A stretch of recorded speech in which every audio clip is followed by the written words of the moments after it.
Bagalkot big breaking news ಒಂದು update ಆಗ್ತಿದೆ. ಪುನೀತ್ ಕೆರೆಹಳ್ಳಿ ವಿರುದ್ಧ ರೊಚ್ಚಿಗೆದ್ದ ಮಾನವ ಬಂಧುತ್ವ ವೇದಿಕೆ. ಕೆರೆಹಳ್ಳಿ ಒಬ್ಬ ಬಾಗಲಕೋಟೆ ಜಿಲ್ಲೆಗೆ ಇದೇ 21ರಂದು ಆಗಮಿಸುತ್ತಿರುವ ಪುನೀತ್ ಕೆರೆಹಳ್ಳಿ ವಿರುದ್ಧ ವಾಕ್ಸಮರ ನಡೆಸಿದ ಮಾನವ ಬಂಧುತ್ವ ವೇದಿಕೆಯ ಸಂಘಟನೆ. ಛತ್ರಪತಿ ಶಿವಾಜಿ ಜಯಂತಿಗೆ ಆಗಮಿಸಲಿರುವ ಪುನೀತ್ ಕೆರೆಹಳ್ಳಿಯನ್ನು ಜಿಲ್ಲೆಗೆ ಬರಲು ನಿಷೇಧ ಮಾಡಬೇಕೆಂದು ಮನವಿ ನೀಡಿದ ಮಾನವ ಬಂಧುತ್ವ ವೇದಿಕೆ. ಪುನೀತ್ ಕೆರೆಹಳ್ಳಿ ಬಂದರೆ ಶಿವಾಜಿ ಮಹಾರಾಜರ ಇತಿಹಾಸ ತಿರುಚುವ ವ್ಯವಸ್ಥೆ ಆಗುತ್ತದೆ ಎಂದು ಗುಡುಗಿದ ಮಾನವ ಬಂಧುತ್ವ ವೇದಿಕೆ ಸಂಘಟನೆಕಾರರು. ಪುನೀತ್ ಕೆರೆಹಳ್ಳಿ ಗಲಭೆ ಸೃಷ್ಟಿ ಮಾಡ್ತಾನೆ ಎಂದು ಬಾಗಲಕೋಟೆ ಪೊಲೀಸ್ ವರಿಷ್ಠಾಧಿಕಾರಿಗಳಿಗೆ ಮನವಿ ನೀಡಿದ ಮಾನವ ಬಂಧುತ್ವ ವೇದಿಕೆ. ಇದೇ 21ರಂದು ಬಾಗಲಕೋಟೆಯಲ್ಲಿ ನಡೆಯಲಿರುವ ಛತ್ರಪತಿ ಶಿವಾಜಿ ಜಯಂತಿಯ ಕಾರ್ಯಕ್ರಮಕ್ಕೆ ಬರಲಿರುವ ಕೆರೆಹಳ್ಳಿ ವಿರುದ್ಧ ಮಾತಿನ ಸಮರ ನಡೆಸಿದ ಜಗದೀಶ್ ರಾಠೋಡ್.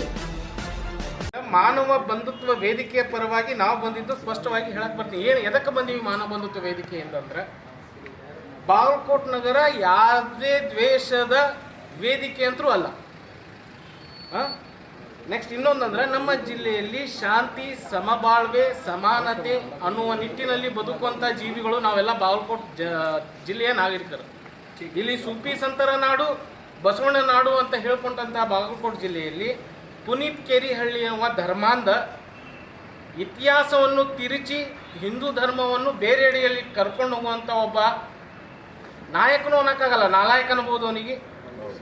ಅಂಥ ರೌಡಿ ಶೀಟರಿಗೆ ಇವತ್ತು ಕರ್ಕೊಂಡ್ಬಂತು ಮಹಾನ್ ಇತಿಹಾಸಕಾರ, ಮಹಾನ್ ಚಕ್ರವರ್ತಿ ಅಂತ ಹೆಸರಾಗಿದ್ದ ಶಿವಾಜಿ ಮಹಾರಾಜ್ ಅವರ ಸೌರಾರತೆ, ಸಮಾನತೆ ಬಗ್ಗೆ ಸಾರಿದಂಥ ಶಿವಾಜಿ ಮಹಾರಾಜ್ ಅವರ ಇತಿಹಾಸವನ್ನು ತಿರುಚುವಂಥ ಕೆಲಸವನ್ನು ಪುನೀತ್ ಕೆರೆಹಳ್ಳಿ ಮಾಡ್ತಾನೆ. ಇದರಿಂದ ಬಾಗಲಕೋಟ್ ಜನತೆಯಲ್ಲಿ ಒಂದು ಭಯದ ವಾತಾವರಣ ಸೃಷ್ಟಿಯಾಗಿ ಇಲ್ಲಿ ಕೋಮುಗಲಭೆ ಆಗುವ ಸಂದರ್ಭ ಮುಂದಿನ ದಿನಮಾನಗಳಲ್ಲಿ ಬರ್ಬೋದು. ಆದ್ದರಿಂದ ಬಾಗಲಕೋಟ್ ವರಿಷ್ಠಾಧಿಕಾರಿಗಳಿಗೆ ಮಾನವ ಬಂಧುತ್ವ ವೇದಿಕೆಯಿಂದ ಒಂದು ಮನವಿ ಮಾಡಲಾಗಿದೆ. ಇಂಥ ಧರ್ಮಾಂಧ ಪ್ರಚೋದನಕಾರಿ ಭಾಷಣಕಾರರನ್ನ ಈ ಸಮಾರಂಭಕ್ಕೆ ನಿಷೇಧ ಮಾಡಬೇಕೆಂದು ಮನವಿ ಮಾಡಿಕೊಂಡಿದ್ದೀವಿ.